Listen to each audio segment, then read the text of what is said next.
Hi dears, welcome back to my channel. இன்னைக்கு நம்ம சேனல்ல நீங்க எல்லாரும் என்கிட்ட கேட்டிருந்த BL manga series தான் பார்க்க போறோம். இந்த சீரிஸோட நேம் வசீகரா. இனி வாங்க இந்த சீரிஸை பத்தின ஒரு சின்ன இன்ட்ரோ பார்த்தரலாம். இப்போ நீங்க பார்த்துட்டு இருக்க இந்த பையனோட பேர் தான் டஷிரோ, நம்ம கதையோட மெயின் லீடு. இவரு மெர்மைன் பயாலஜி, அதாவது மனித உயிரியல் டிபார்ட்மெண்ட்ல ஃபைனல் இயர் படிச்சிட்டு இருக்காரு. இவனுக்கு மெர்மைன்களை பத்தி ஆராய்ச்சி பண்றதுல ஆர்வம் அதிகங்கிறதுனால டஷிரோ அவனோட சீனியர் கிட்ட உதவி கேட்டு மர்மீனை பிடிக்கிறதுக்காக ஐஸ்லாண்ட் பகுதிக்கு வந்து நடுக்கடல்ல வலை வீசி மர்மீனை தேடிட்டு இருக்காரு. இவங்க வீசின வலையில அவங்க தேடி வந்த மர்மீன் கிடைக்காம வித்தியாசமான பிளாக் டைலோட இருக்க ஒரு அழகான மர்மீன் கிடைக்குது. அந்த மர்மீனோட அழகுல மயங்கி போன நம்ம டஷிரோ பிளாக் டைல் மர்மீனை பத்தி தெரிஞ்சுக்கிறதுக்காக அவங்க இடத்துக்கு கூட்டிட்டு வந்து ஆராய்ச்சி பண்ண ஆரம்பிக்கிறாங்க. இப்படி ஆராய்ச்சி ஒரு பக்கம் போயிட்டு இருக்க, இன்னொரு பக்கம் மர்மீனோட அழகுல மயங்கி இருக்க நம்ம டஷிரோக்கு மர்மீன் மேல காதல் ஏற்படுது. இப்படி மனுஷனுக்குள்ளேயும் மர்மீன்குள்ளேயும் ஏற்பட்ட காதல் ஒண்ணு சேர்ந்துதா இல்லையாங்கிறத பார்க்கலாம். அதுக்கு முன்னாடி இந்த வசீகரா சீரீஸ்ல ஒரு பெரிய சீக்ரெட் ஒண்ணு இருக்கு. ஆல்ரெடி இந்த மாங்கா ரீட் பண்ணவங்களுக்கு அது என்ன சீக்ரெட்ங்கிறது தெரிஞ்சிருக்கும். தெரிஞ்சவங்க கமெண்ட் பண்ணுங்க, தெரியாதவங்க கவலையே படாதீங்க. அடுத்த எபிசோட்ல அது என்ன சீக்ரெட்னு நானே உங்களுக்கு சொல்றேன். ஓகே, இனி வாங்க டைம் வேஸ்ட் பண்ணாம சீரீஸ்குள்ள போயிடலாம். சீரீஸோட ஓப்பனிங்லேயே தண்ணிக்குள்ள மூழ்கி மயங்கி கிடக்கிற நம்ம டஷிரோவை தான் காட்டுறாங்க. டஷிரோவை பார்த்தா பிளாக் டைல் மர்மீன் வேகமா டஷிரோன்னு கத்திக்கிட்டே அவன் பக்கத்துல வந்துட்டு இருக்கேன். அந்த பிளாக் டைல் மர்மீனோட வாய்ஸை கேட்டு கண்முழிச்சு எழுந்த நம்ம டஷிரோ பிளாக் டைல் மர்மீனையே கண்ணை வைக்காம பார்த்துட்டு இருக்க, டஷிரோவோட பக்கத்துல வந்து அந்த பிளாக் டைல் மர்மீன் வேகமா டஷிரோவோட கையை பிடிச்சு இழுத்து அவனை கட்டி பிடிச்சுக்கிட்டு மை டஷிரோன்னு சொல்லி கத்திட்டு இருக்கிறதோட இந்த சீனை இங்கேயே கட் பண்ணி இந்த கப்பல்ல இருக்க நம்ம டஷிரோவை காட்டுறாங்க. மர்மீனை தேடி ஐஸ்லாண்டுக்கு வந்த இடத்துல டஷிரோ மர்மீன்களை பத்தி நோட்ஸ் எழுதிக்கிட்டே அசந்து தூங்கி போயிருக்கேன். தூக்கத்துல இருந்து எழுந்த டஷிரோ, அடடா நான் தூங்கிட்டேனா, நான் எப்படி தூங்கினேன், நான் தூங்கிட்டேங்கிறதையே என்னால நம்ப முடியலையேன்னு சொல்லி புலம்பிக்கிட்டே திரும்பவும் நோட்ஸ் எழுத ஆரம்பிக்கிறான். இதை வச்சு பார்க்கும்போது எனக்கு என்னமோ ஃபர்ஸ்ட் சீன்ல காட்டினது நம்ம டஷிரோக்கு வந்த கனவா தான் இருக்கும்னு நினைக்கிறேன். ஆனா அது உண்மையா என்னன்னு எனக்கு தெரியல.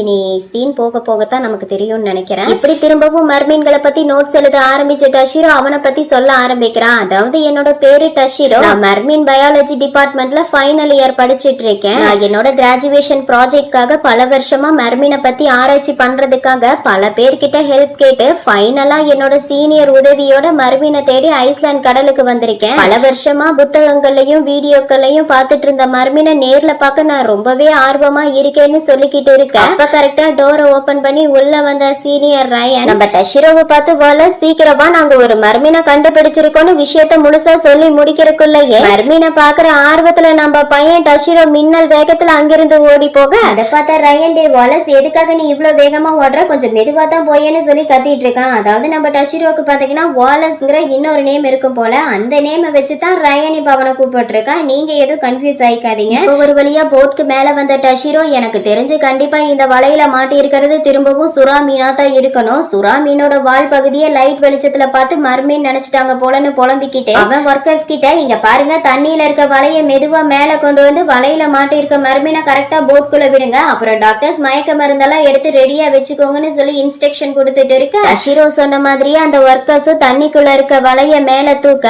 அந்த வலையில பாத்தீங்கன்னா மயக்க நிலையில பிளாக் கலர் டைலோட இருக்க ஒரு மர்மீன் மேல வருது. அந்த மர்மீனை பார்த்து ஷாக்கான டஷிரோ, அட இது என்ன பார்க்க ரொம்ப வினோதமா பிளாக் கலர் டைலோட அதனோட வால் பகுதியில மட்டும் ரெட் கலர் இருக்க மாதிரியான மர்மீன் இருக்கு. இந்த மாதிரி வால் பகுதியில மட்டும் ரெட் கலர் இருக்க மர்மீன் பொதுவா இந்திய பெருங்கடலோட மைய பகுதியில இருக்கிறதா தானே நான் கேள்விப்பட்டிருக்கேன். ஆனா இந்த வகை மர்மீன் இங்க எப்படி வந்துச்சு? ஒருவேளை இங்க இருக்க லைட் வெளிச்சம் இது மேல படுறதுனால இந்த மாதிரி ரெட் கலர் டைல் இருக்க மாதிரி நம்ம கண்ணுக்கு தெரியுதா என்னன்னு புலம்பிக்கிட்டு இருந்த நம்ம டஷிரோ மர்மீனுக்கு கொஞ்சம் பக்கத்துல வந்தவன், இது நான் நினைச்ச மாதிரி லைட் வெளிச்சத்துல ஏற்பட்ட கலர் இல்ல, இதனோட வால் பகுதி பார்க்க கூர்மையான கத்தி மேல ரத்தம் ஒட்டிட்டு இருக்க மாதிரி ரெட் கலர்ல இருக்கு. அப்படின்னா இது கண்டிப்பா நைட் பேண்ட் மர்மீனா தான் இருக்கணும். நான் இந்த வகை மர்மீனை பத்தி நான் படிச்சிருக்கேன். புராண கதைப்படி இந்த நைட் பேண்ட் மர்மீன்கள் ரொம்பவே ஆபத்தானதுன்னு, இந்த வகை மர்மீன்களுக்கு விசித்திர சக்தி இருக்கிறதுனால நம்ம கற்பனை பண்ணி பார்க்க முடியாத அளவுக்கு நமக்கு துரதிருஷ்டத்தை கூட இதனால கொண்டு வர முடியும்னு சொல்லி எல்லாம் போட்டிருந்தாங்கன்னு பீதியில புலம்பிக்கிட்டே கையில டார்ச் லைட்டை எடுத்துக்கிட்டு மர்மீனோட பக்கத்துல க்ளோஸா வந்த டஷிரோ மர்மீனோட முகத்தை மறைச்சிட்டு இருக்க முடியை எடுத்து விட்டு லைட் அடிச்சு முகத்தை பார்த்தவன், அடடா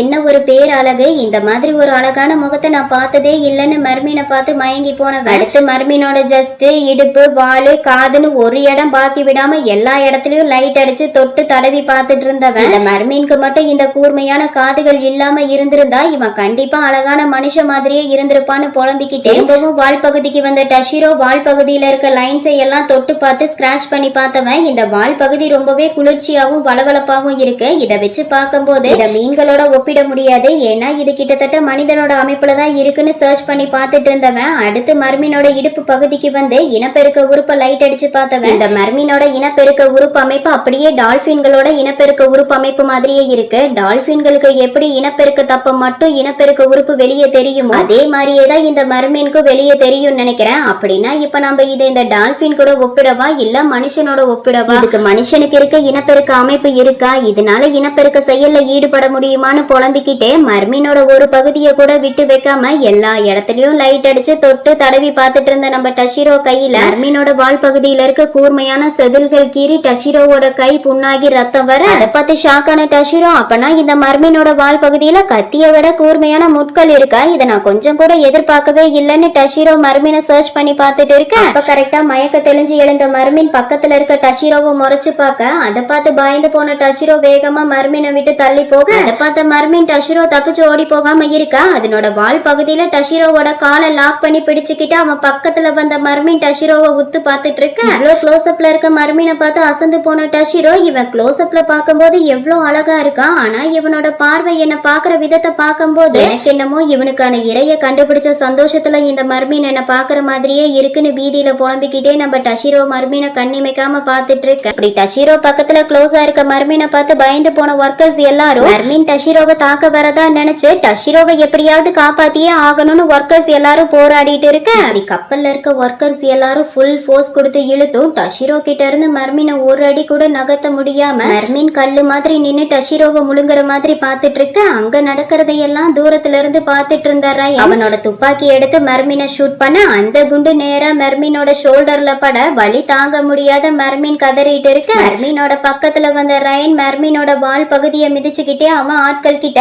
என்ன வாய பொளந்து பார்த்துட்டு இருக்கீங்க, இவனை வேகமா அங்கிருந்து இழுங்க முட்டாள்களேன்னு கத்து. அதை கேட்ட ஆட்களும் வேகமா டஷிரோவை இழுத்து பிடிச்சுக்க. இந்த ரயன் மர்மீனை பார்த்து உனக்கு எவ்வளவு தைரியம் இருந்தா என் டஷிரோவை அட்டாக் பண்ண வந்திருப்ப, இதுக்கப்புறம் நான் உன்னை சும்மா விட மாட்டேன்னு சுறா மீன்களுக்கு கொடுக்குற மயக்க மருந்தை எடுத்து மர்மீனோட வால் பகுதியில செலுத்த அதை பார்த்து ஷாக்கான டஷிரோ என்ன பண்றீங்க சீனியர், இது சுறா மீன்களுக்கு கொடுக்குற மயக்க மருந்து, இந்த மயக்க மருந்தை மர்மீன்களுக்கு கொடுக்க கூடாது, ஒருவேளை இந்த மயக்க மருந்து டோஸ்னால மர்மீன் இறந்து போகவும் வாய்ப்பு இருக்குன்னு கத்திக்கிட்டே ரயனை பிடிச்சு தள்ளி விட்ட டஷிரோ மர்மீனோட பக்கத்துல வந்து இருக்கா ஹார்ட் பீட் இருக்கான்னு செக் பண்ணி பார்த்தவன் நல்ல வேளை இந்த மர்மீன் உயிரோட தான் இருக்கு, இப்பதான் எனக்கு நிம்மதியா இருக்குன்னு புலம்பிட்டு இருக்கு. மர்மீன் பக்கத்துல க்ளோஸா இருக்க டஷிரோவை பார்த்து கடுப்பான ரயன் டஷிரோவை தனியா ரூமுக்கு இழுத்துட்டு வந்து அவன் கையை லாக் பண்ணி பிடிச்சுக்கிட்டு இங்க பாரு டஷிரோ, இப்ப நான் சொல்றத நல்லா கேட்டுக்கோ, இதுக்கப்புறம் நீ அனுமதி இல்லாம அந்த மர்மீன் பக்கத்துல போகவே கூடாது, எனக்கு தெரியாம நீ திரும்பவும் ஏதாவது திருகல்தனம் பண்ணி மர்மீன் பக்கத்துல நெருங்கணும்னு நினைச்ச அதுக்கப்புறம் நான் உன்னை சும்மாவே விட மாட்டேன், இந்த கப்பல்ல இருக்க ஆட்கள் எல்லாரும் என்னோட ஆட்கள், அவங்க உன்னை வாட்ச் பண்ணிக்கிட்டே தான் இருப்பாங்க, அதனால பார்த்து நடந்துக்கோ, எந்த தப்பு பண்ணிடாதன்னு சொல்லி மிரட்ட. அதை கேட்ட டஷிரோ கேஷுவலா என்ன சீனியர் என்ன மிரட்டுறீங்களா, இந்த ரிசர்ச்காக பெர்மிஷன் வாங்கி உங்களை இங்க கூட்டிட்டு வந்ததே நான் தாங்கிறத மறந்துடாதீங்க, எனக்கு என்ன நடந்தாலும் அதுக்கு முழு பொறுப்பு நீங்க தான், அதனால நீங்க என்ன இந்த மாதிரி மிரட்டுறத விட்டுட்டு போய் உங்க வேலையை பாருங்கன்னு சொல்ல. அதையெல்லாம் கேட்டு உக்கிரமான ரயன் நீ என்ன மிரட்டுற அளவுக்கு வளர்ந்துட்டியா, உன்னை இந்த அளவுக்கு பேச விட்டது என்னோட தப்பு தான் அவன் டஷிரோவோட பேண்ட்டுக்குள்ள கைய விட போக அதை பார்த்து ஷாக்கான டஷிரோ என்ன பண்றீங்க சீனியர், உங்களுக்கு என்ன பைத்தியம் பிடிச்சிருக்கா, நான் உங்களோட ஜூனியருங்கிறத மறந்துட்டீங்களா, உங்களுக்கு என்ன நான் அந்த மர்மீன் பக்கத்துல போக கூடாது அவ்வளவுதானே, சரி நான் கடவுள் சத்தியமா அந்த மர்மீன் பக்கத்துல போகவே மாட்டேன் போதுமானு சொல்லி சத்தியம் பண்ண உத்தம நைட்டு 2 மணிக்கு பெரிய ஜேர்னலிஸ்ட் மாதிரி கையில கேமரா பையில மருந்து மயக்க மருந்து கன்னு டார்ச் எல்லாத்தையும் எடுத்துக்கிட்டு யாரு கண்லயும் படாம மறைஞ்சு மறைஞ்சு மர்மீனை அடைச்சு வச்சிருக்க பேஸ்மெண்ட்க்கு வந்துட்டு இருந்தவன் கடவுளே என்ன மன்னிச்சிடுங்க, உங்க மேல சத்தியம் பண்ணவன் இப்ப அந்த சத்தியத்தை மீறி மர்மீனை பார்க்க வந்துட்டு இருக்கேன், அதை வச்சு எனக்கு உங்க மேல நம்பிக்கை இல்லைன்னு மட்டும் நினைச்சிடாதீங்க, கடவுள் பக்தியில முரட்டுத்தனமான ஆளு, உங்களுக்காக அதை பண்ணுவேன் இதை பண்ணுவேன்னு புலம்பிக்கிட்டு பேஸ்மெண்ட்க்கு வந்தவன் இந்த மர்மீன் எங்க இருக்கு, பொதுவா இந்த மர்மீன் எல்லாம் உண்மையாவே புத்திசாலிகள் புக்ல படிச்சிருக்கேன், எனக்கு என்னமோ நாங்க இன்னைக்கு படிச்சிருக்க இந்த மர்மீனை பார்க்கும்போது புத்திசாலி மாதிரியே தெரியல,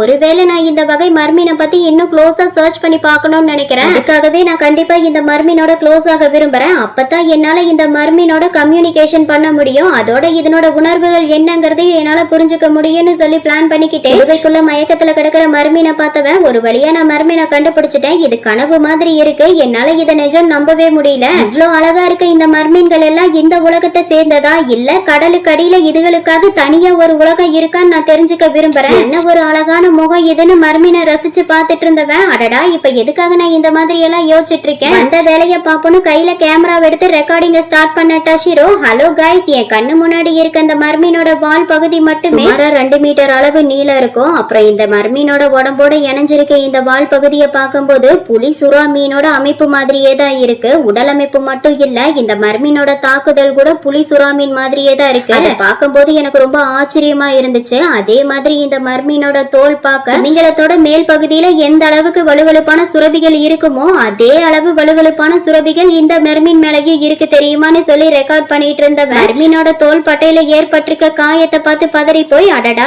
எப்படி நான் இதை கவனிக்காம விட்டேன், நான் வந்தது முதல்ல இதைத்தானே பார்த்திருக்கணும். தோல் பட்டையில ஏற்பட்டிருக்க காயத்தினாலதான் இது ரொம்ப பலவீனமா இருக்குன்னு நினைக்கிறேன். மயக்க மருந்து கொடுத்திருக்கிறதுனால இது வலி தெரியாம இப்ப தூங்கிட்டு இருக்கு. பாவம் இந்த மர்மீன்னு சொல்லி ஃபீல் பண்ணி பார்த்துட்டு இருக்கு. அப்ப திடீர்னு கண் முழிச்ச மர்மீன் நம்ம டஷிரோவை பார்க்க